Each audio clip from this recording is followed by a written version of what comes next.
In the quiet rhythm of small-town life, where days blended into one another like faded brushstrokes on a canvas, stood a roadside diner with a neon sign that buzzed faintly even in broad daylight. It wasn't glamorous. It wasn't famous. But for the locals, it was a second home, a place to drink coffee, swap stories, and remind themselves that the world still beat with a steady, familiar pulse. Mariah worked there. To most people, she was just another waitress in a red polo and apron, refilling mugs and balancing plates. But beneath her practiced smile was a woman who carried the kind of heart that felt too much empathy, too much compassion, too much of what others tried to hide. She knew everyone's order. She knew that old Harris always wanted bacon crisp enough to crack, that Shirley liked cream in her coffee but never sugar, and that the truckers who rolled through at night always asked for pie to go. She lived on tips, on routine, on small talk. And though her own life was lonely, she had decided long ago that if she couldn't make it brighter for herself, she would make it brighter for others.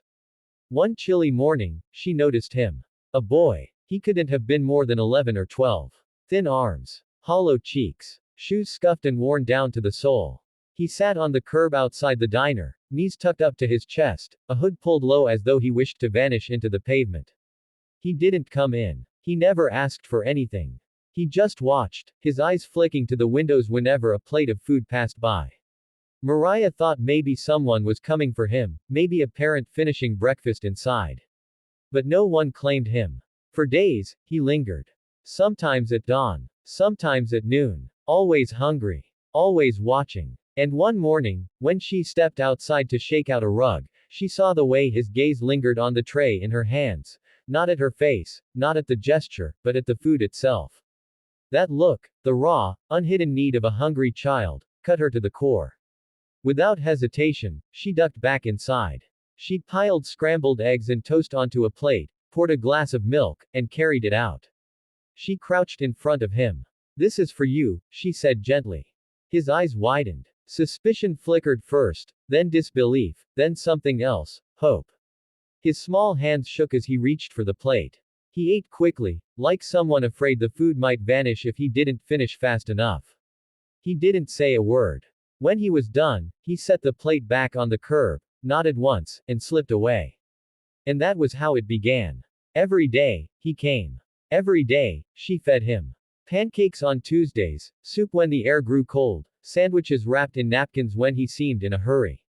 He never said much, but his silence wasn't empty. It was heavy with gratitude, with trust. Sometimes, before leaving, he'd glance back at her with a look that said more than words could. It became their secret. Mariah never told the other waitresses, never told her boss, never told the gossiping customers. She didn't even know his name. But she knew enough. He was hungry, lonely, and someone had to care.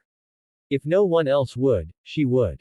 Months passed, and the bond between them grew in quiet ways. She caught herself watching the windows, wondering if he'd be there. He was. Always. Until one morning, when everything changed. The diner had just opened when the low rumble of engines shook the stillness outside. Mariah looked up and froze. 4 black SUVs rolled into the lot. Their windows were tinted, their frames gleaming under the pale dawn light. Doors opened in unison, and men in dark suits spilled out. They moved with a precision that didn't belong in her sleepy town. Conversations inside faltered. Forks clinked against plates. All eyes followed as the suited men entered, scanning the room with sharp, trained gazes. Mariah's heart slammed against her ribs. Her first thought wasn't of herself. It was of the boy. One man stepped forward, his presence commanding.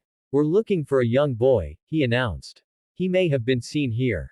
The diner went silent. No one spoke. Mariah's hands trembled on the counter. She wanted to protect him. She wanted to lie. But before anyone could answer, the bell above the door jingled. And there he was. The boy. He stood in the doorway, his hood pulled up, eyes darting nervously between the suits and Mariah. Then, in a single desperate motion, he bolted across the diner and clung to her waist. The room gasped. Mariah froze, her rag still in hand, her heart thundering. Slowly, she placed her arm around him, instinctively shielding him from the strangers. "Daniel," the lead man said firmly.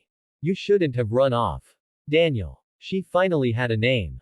The boy shook his head and buried his face deeper against her. Mariah demanded, "Who are you people?" The man reached into his jacket. For a second, her breath hitched. Was he armed? But he produced a badge, glinting under the fluorescent lights. Secret Service. The truth hit her like ice water. Daniel wasn't just a boy. He was the son of the President of the United States. The agent's tone softened. "Ma'am, Daniel isn't in trouble. He slipped away from his detail. We need to return him." Mariah looked down. To her, Daniel wasn't a symbol of power. He wasn't politics or privilege. He was just a child, hungry, lonely, searching for love. "Why didn't you tell me?" she whispered. Daniel's voice cracked. "Because you didn't treat me different. You didn't ask questions. You just cared." Her throat burned with unshed tears. The agent pressed. "We're grateful for your kindness. But this can't continue. His safety depends on us." Daniel clutched tighter. "Please," he begged. "Don't let them take me. With you, I felt normal." The words broke her. She bent to meet his eyes, brushed his hair from his forehead, and whispered, "Daniel, you'll always have a place here.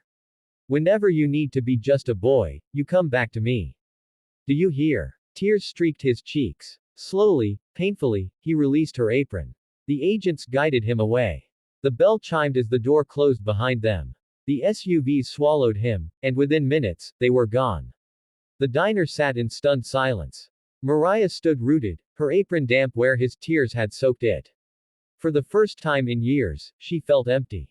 That night, as she closed the diner, she found something folded neatly on the counter. A napkin. Inside, scrawled in messy handwriting, were 4 words. "Thank you for caring." Her tears finally fell. Life moved on, but not as before. Weeks later, a letter arrived, delivered by hand, with an official seal. It was from the president himself. He wrote of gratitude. Of how her simple kindness had given his son something wealth and power could not. He invited her to the White House, not for politics or ceremony, but because Daniel wanted her there. Mariah hesitated, then went. When she entered the grand halls, it wasn't the chandeliers or portraits that mattered. It was the boy who ran to her, arms open wide, no guards or titles able to dim his smile.